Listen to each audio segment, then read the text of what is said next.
अब बाखरी साहब, आपसे तो ये सवाल बनता है मेरा कि इस प्यार को मैं क्या नाम दूं? तो इंडिया को फायदा हुआ है, कोई बात ये माने या ना माने। तो ये जो रोना धोना है एडवांटेज का, ये बाखरी जैसे लूजर्स ही कर रहे हैं।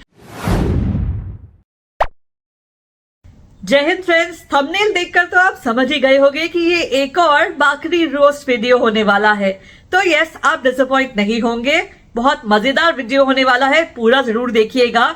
और बाखरी साहब जो 2 दिन पहले इतना मायूस थे, इतना रो रहे थे जब इंडिया सेमीफाइनल जीतकर फाइनल में पहुंच गया था और फाइनल लाहौर से छिनकर दुबई शिफ्ट हो गया था, उनके पल फिर से निकल आए हैं कल उस सेमीफाइनल के बाद जो न्यूजीलैंड के साथ साउथ अफ्रीका ने खेला, जिसमें न्यूजीलैंड जीत गया है और फाइनल अब न्यूजीलैंड और इंडिया के बीच में होगा।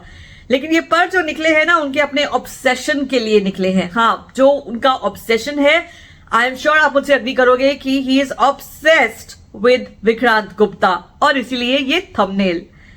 Welcome to cricket famous everybody with me Ruchika, जहां हम बात करते हैं क्रिकेट से जुड़े हर पहलू के बारे में। और आज का फ्लेवर मेरे चैनल पर है रोस्ट का फ्लेवर, बाखरी का रोस्ट, जो मैंने पहले भी बहुत बार किया है। लेकिन क्या करें, ये आदमी अपनी हरकतों से बाज ही नहीं आता। और अब तो उसने एक जोड़ीदार भी मिला लिया, जो भी उसके जैसा इंडिया हेटर / जर्नलिस्ट, सहाफी, उन्हीं की तरह का एक बंदा है जो उन्हीं की तरह की बातें भी करता है। वीडियो जरूर आपको बहुत पसंद आने वाला है, इसे पूरा देखिएगा। चैनल को सब्सक्राइब कीजिए अगर अभी तक नहीं किया है तो, मुझे सपोर्ट कीजिए, मैं आपकी अपनी इंडियन यूट्यूबर हूं। वीडियो को भी लाइक कीजिएगा, कमेंट जरूर कीजिएगा, अपनी राय मुझे बताइएगा और शेयर भी करिएगा अपने फ्रेंड्स के साथ मेरे इस वीडियो को। कि चंद पैसों के लिए लोगों को क्या हो जाता है। विक्रांत भाईजान, आपने पाकिस्तान के अगेंस्ट, मेरे झंडे के अगेंस्ट कैंपेन किया है। मैं तो एक बंदे को एक्सपोज मैंने किया कि इस बंदे का आज से 1 साल पहले कुछ पॉइंट ऑफ व्यू था, आज आपका कुछ पॉइंट ऑफ व्यू है। हमें आपको डिस्कस करके हमें कोई फायदा नहीं होता भाई, सिर्फ इसलिए कि पाकिस्तान के लोगों ने जो आपको सर आंखों पे बिठाया, उन लोगों को पता होना चाहिए कि एक्चुअल में आप किस एजेंडे के ऊपर थे। मैं उन्होंने टॉयलेट बखाने सन के भाईजान किस तरह खूबसूरत स्टेडियम बनाया, पर इन्होंने तनकीद की जिस पर इन्होंने पूरी चैंपियंस ट्रॉफी को हिलाना जुलाना शुरू किया। यस, इनको इज्जत देके प्रूव किया कि आप वहां पर बैठ के अपने चैनल के ऊपर जो षड्यंत्र फैला रहे थे, हकीकत कुछ और है। यस, बिल्कुल एग्जैक्टली, आप देखें। तो ये क्यों भड़क रहे हैं ये भी मैं आपको दिखाती हूँ। विक्रांत गुप्ता ने निखिल के साथ मिलकर अपने चैनल पर एक वीडियो किया था, जो एक जवाब था इनके उन एलिगेशंस का, जिसमें उन्होंने ये कहा था कि विक्रांत गुप्ता साहब, क्या आप यहाँ आम लेने आए थे? तो इन्हीं बातों का जवाब देने के लिए उन्होंने एक छोटा सा वीडियो अपने चैनल पर किया, जिस वीडियो से इनके तन बदन में आग लग गई, क्योंकि ये तो वैसे भी विक्रांत गुप्ता के हर वीडियो का बेसब्री से इंतजार करते हैं। और जैसे ही कोई वीडियो आता है जिसमें अगर इनका मेंशन हो जाए, नाम से नहीं लेकिन पता चल जाए कि कहीं ना कहीं इन्हीं की बात हो रही है, तो बस इतने खुश हो जाते हैं कि उस पर एक रिएक्शन तो कूद कूद कर बनाते हैं, जैसे आपने देखा ही कि किस तरह से कूद रहे हैं ये। तो पहले मैं आपको दिखाती हूँ कि विक्रांत ने क्या बोला। आप इतने इम्पोर्टेंट है कि आप ग्राउंड नहीं गए, लोगों के पैर में दर्द हो रहा है कि आप ग्राउंड नहीं गए। आप इंतजाम क्यों दर्द हो रहा है कि उनको लगा उन्होंने आपके लिए रेड कार्पेट सब कुछ तैयार किया था कि आप आए, ग्राउंड आए, सब मैं एक बात बताऊं, आप गए नहीं तो उनकी तैयारी वेस्ट होगी। मैंने एक चीज सीख ली है अब कि ना रिस्पॉन्ड करना ही नहीं चाहिए। अगर कोई टुच्चा पंथी पे उतर आया है, कोई बात नहीं। मैं उन लोगों में से भी हूं जो ये बिलीव करता है कि अगर आप किसी के साथ हाथ आपने जिंदगी में मिलाया हो, किसी की जप्फी डाली हो, किसी से प्यार से बात की हो, पाजी पायन करके जो भी है, उसके बाद ना आप अपने कुछ चंद पैसों के लिए पर्सनल नहीं हो सकते। ग्राउंड जाके हमने क्या करना था, वो टॉयलेट चेक करने थे। हम लोग वो है सिविल इंजीनियर हैं कि ये सड़क ठीक बनी कि नहीं बनी, ये कहते थे, ये गेट हुआ, ये फलाना। विक्रांत गुप्ता की इन बातों से ही भड़क गए हैं बाखरी साहब। उनको लग रहा है कि ये सीधा निशाना है उनके ऊपर और जवाब तो देना बनता ही था, जबकि एक्चुअली देखा जाए तो विक्रांत की बातों में बहुत सेंस है। वो साफ तरीके से कह रहे हैं कि उन्होंने एक्चुअली जाना क्यों था लाहौर स्टेडियम, क्या वहां के नट बोल्ट ठीक करने के लिए जाना था? उसके जवाब में ये लोग क्या कहते हैं जरा देखिए। आपका जो मकसद था आपने वो पूरा नहीं किया है। आपने शकरकंदियां खाई, गंडेरियां खाई, हवेली फिरे, लेकिन आपको स्टेडियम आना चाहिए था। लाहौर स्पोर्ट्स रिपोर्टर एसोसिएशन के प्रेसिडेंट ने इस बात को कंडेम किया है कि आपको स्टेडियम आना चाहिए था। आप स्टेडियम सिर्फ इसलिए नहीं आए क्योंकि आपको तारीफ करनी पड़ जानी थी, हाँ यार पाकिस्तान ने अरेंजमेंट अच्छे किए हैं, इसलिए आपने ये बहाने इख्तियार किए कि पुलिस ने आगे भेज दिया और मैंने स्टेडियम आके। एक प्रोफेशनल जर्नलिस्ट को ये बात जेब नहीं देती है कि वो ये कहे कि मैंने स्टेडियम जाके कोई बल्ब ठीक करने थे या कोई सड़कें देखनी थी या कोई मैं कोई टैलेंट देखने थे या सिविल इंजीनियर थे या मैं खाना खाने जा रहा था। आपको वीजा सिविल इंजीनियर का नहीं दिया गया, आपको वीजा क्रिकेट जर्नलिस्ट का दिया गया है। खूबसूरत स्टेडियम बना है, ये स्टेडियम के बारे में आप बताएं। और उन्होंने फिर बताना था कि ये शॉवर भी अच्छा लगा है, यहाँ पर टाइल्स भी अच्छी लगी हैं, यहाँ पर सीलिंग भी अच्छी हुई है, यहाँ पर अंदर तस्वीर जो बोर्ड है ऑनररी बोर्ड जिस पे ऊपर सिग्नेचर करते हैं वो भी अच्छे लगे हैं। ये इस वजह से स्टेडियम की हदूद में दाखिल नहीं हुए क्योंकि इनको सब बताना पड़ना था, जिस पर इन्होंने तनकीद की, जिस पर इन्होंने पूरी चैंपियंस ट्रॉफी को हिलाना जुलाना शुरू किया। यस, इनको इज्जत देके प्रूव किया कि आप वहां पर बैठ के अपने चैनल के ऊपर जो षड्यंत्र फैला रहे थे हकीकत कुछ और है। यस बिल्कुल एग्जैक्टली। तो ये आपने देखा कि किस तरह से अपने स्टेडियम की बखूबी बयान कर रहे हैं, कह रहे हैं कि क्या क्या खूबियां थी। अगर विक्रांत गुप्ता आते स्टेडियम में तो ये सब बातें उन्हें करनी पड़ती कि स्टेडियम कितना अच्छा बन गया, जबकि वही तनकीद कर रहे थे इतने महीनों पहले से कि स्टेडियम जो है वो बनने को तैयार नहीं हो रहे, एटसेट्रा एटसेट्रा, जिसके बारे में बहुत लोगों ने इंक्लूडिंग मैंने भी बात की थी। लेकिन इनकी खूबसूरती जो थी स्टेडियम की वो तो उसी दिन दिख गई थी जब अफगानिस्तान और इंग्लैंड का मैच होना था जो वॉश आउट हो गया था। छत किस तरह से टपकी थी याद है ना आपको? नहीं याद तो ये देख लीजिए। यहाँ पर आप ये वीडियो देखें, फिर सारफीन ने क्या कुछ कहा है मोहसिन नकवी को, आप भी कानों को हाथ लगाएंगे। लेकिन पहले ये वीडियो देखें आप। देखेंगे भाई ये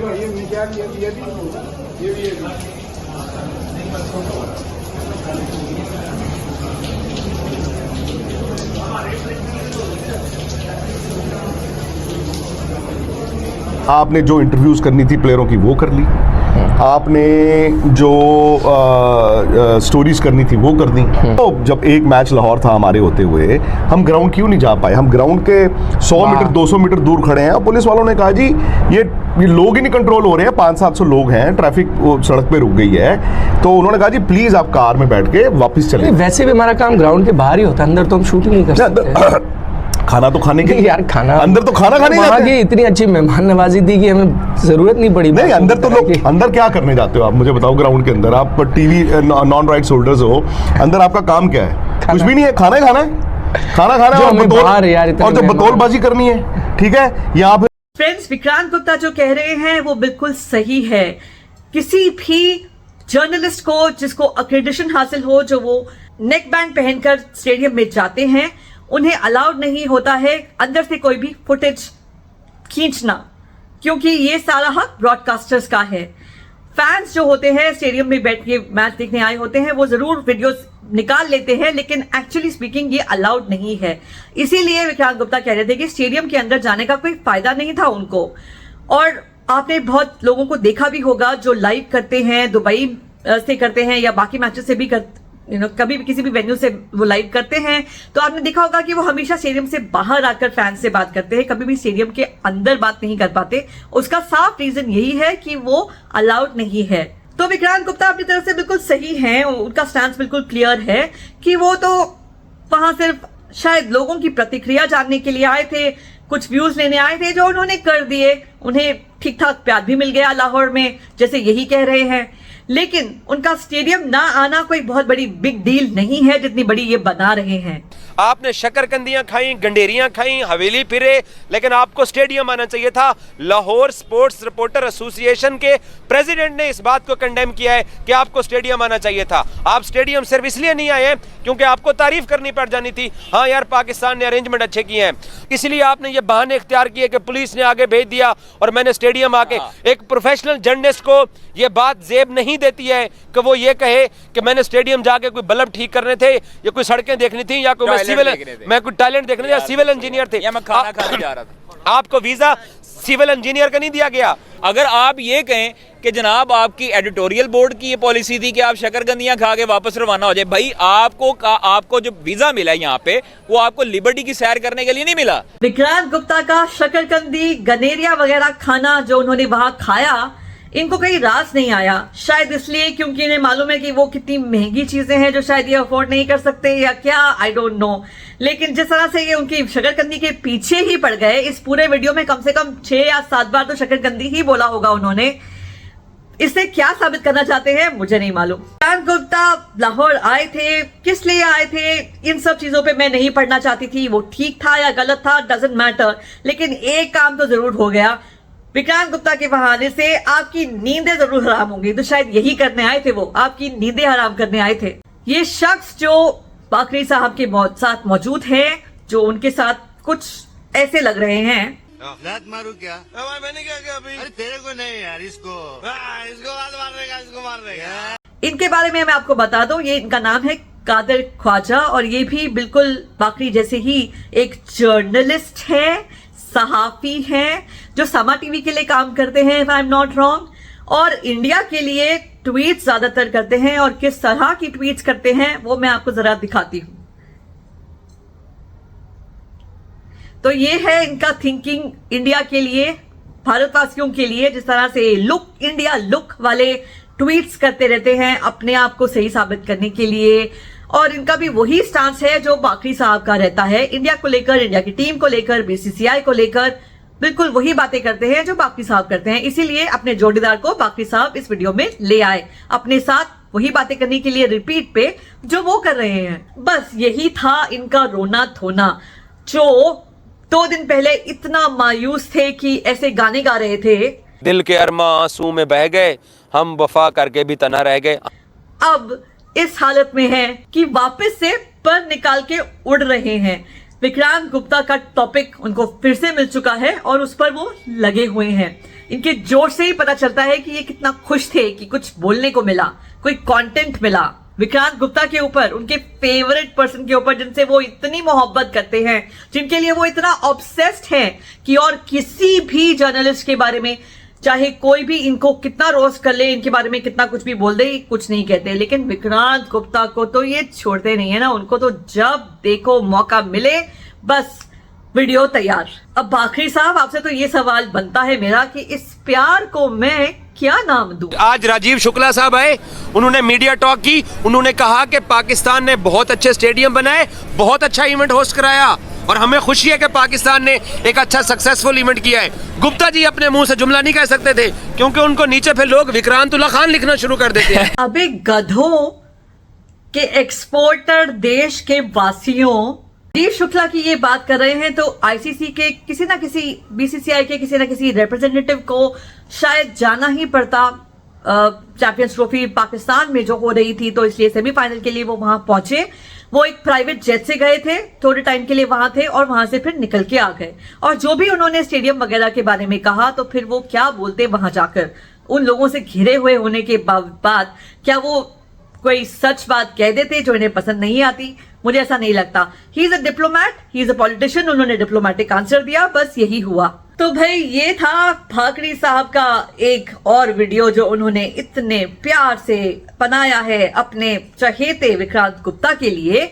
और अब जब उनको पर फिर से मिल गए हैं, उनकी मायूसी थोड़ी डाउन हो गई है, तो वो वापस अपनी उसी धुन में चालू हो चुके हैं। यानी कि BCCI equal to ICC, India की टीम को फेवर मिलता है, इंडिया जो दुबई में खेल रहा है उसे फेवर मिला हुआ है एक ही वेन्यू में रहने का। बहुत दिनों से ये बात हो रही है कि इंडिया एक वेन्यू के ऊपर बैठा हुआ है। देखें, एक टीम एक वेन्यू के ऊपर बैठी हुई है, वो टीम सेमीफाइनल भी सेम वेन्यू पे खेली है, वो टीम अपने राउंड मैचेस भी एक वेन्यू पे खेली है, एक ही वो होटल इस्तेमाल कर रहे हैं, एक ही बस इस्तेमाल कर रहे हैं, उनको फ्लाइट बदल बदल के आना नहीं पड़ रहा, एक ही जगह के ऊपर बैठे हुए हैं, एक ही होटल इस्तेमाल कर रहे हैं। तो उनको ये एडवांटेज है और ये एडवांटेज हाइब्रिड मॉडल की बुनियाद के ऊपर इंडिया को पता था कि हम अगर इसी तरीके से जिद करेंगे, चैंपियंस ट्रॉफी के लिए हाइब्रिड मॉडल पे आईसीसी को पुश करेंगे तो हमें उसका फायदा होगा।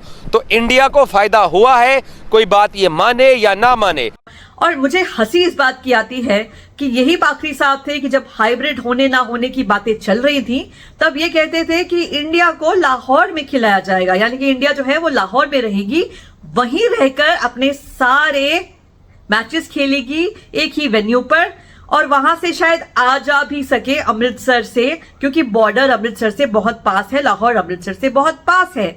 तो उस समय अगर ऐसा हो जाता, अगर हाइब्रिड ना होता और इंडिया की टीम लाहौर आती, तो तब नहीं दिखता क्या इस पूरी दुनिया को और आप जैसे लोगों को, लूजर्स को, जिन्हें बस एक बहाना चाहिए, कि इंडिया की टीम को तब भी तो फेवर दिया जा रहा होता एक ही वेन्यू पे रहने का।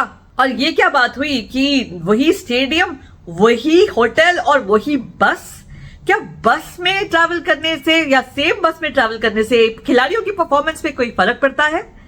न्यूजीलैंड टीम ने तो ये बहुत साफ कह दिया है कि इससे उन्हें कोई फर्क नहीं पड़ता। मैंने आपको पिछले वीडियो में एक और क्लिप दिखाया था, एक साउथ अफ्रीकन लेडी का जो क्रिकेट के ऊपर बात करती है, और उन्होंने कहा था कि एक्चुअली सेम वेन्यू पे खेलने से इंडिया को डिसएडवांटेज है, क्योंकि बाकी टीम को डेटा मिल जाता है कि इंडिया को कहां पकड़ना है, उनकी स्ट्रेंथ्स एंड वीकनेसेस के बारे में वो पूरे एनालिसिस कर सकते हैं। और न्यूजीलैंड ने फिर एक मैच खेल भी लिया है इंडिया के अगेंस्ट इसी वेन्यू पे, तो उन्हें कोई प्रॉब्लम ज्यादा आनी नहीं चाहिए। स्टीव स्मिथ ने भी इन्हें अच्छे से चुप करा दिया जब उन्होंने कहा कि दुबई में आकर वो खुश थे, क्योंकि पाकिस्तान के अंदर तो वो सिर्फ एक होटल के अंदर बंद थे, कैद थे, इतनी सिक्योरिटी की वजह से। दुबई में कम से कम वो इधर उधर जा पा रहे थे, थोड़ा खुला आजाद महसूस कर रहे थे। तो ये जो रोना धोना है एडवांटेज का, ये बाकरी जैसे लूजर्स ही कर रहे हैं। इंडिया अपने स्किल की वजह से, अपने बेहतर खेलने की वजह से ही आगे बढ़ रहा है। तो फिर पाकिस्तानियों, रोने के लिए तैयार हो जाओ संडे को, क्योंकि वो दिन भी हम आपसे पूछने वाले हैं कि संडे कैसा गुजरा पड़ोसियों, क्योंकि वो दिन होगा जब इंडिया चैंपियनशिप जीतकर ट्रॉफी घर लेकर आएगा। That's where my hopes are. I'm sure आप भी इंडिया के लिए प्रे कर रहे हो। मेरे प्यारे देशवासियों, मेरे जैसे इंडियन टीम को प्यार करने वाले लोग, हम खुश हैं और हम जानते हैं कि हम वो ट्रॉफी उठाने वाले हैं। So all the best to Team India. Thank you for watching everybody. Video को प्लीज लाइक कीजिए, चैनल को सब्सक्राइब कीजिए। आपके एक लाइक और एक सब्सक्राइब से मुझे आपकी इंडियन यूट्यूबर को बहुत सपोर्ट मिलती है। तो प्लीज इसे शेयर कीजिए, इसे लाइक कीजिए, चैनल को सब्सक्राइब कीजिए, और मैं आपके लिए ऐसे वीडियोस लाती रहूंगी। Thank you so much for watching everybody. Have a great day. Bye bye.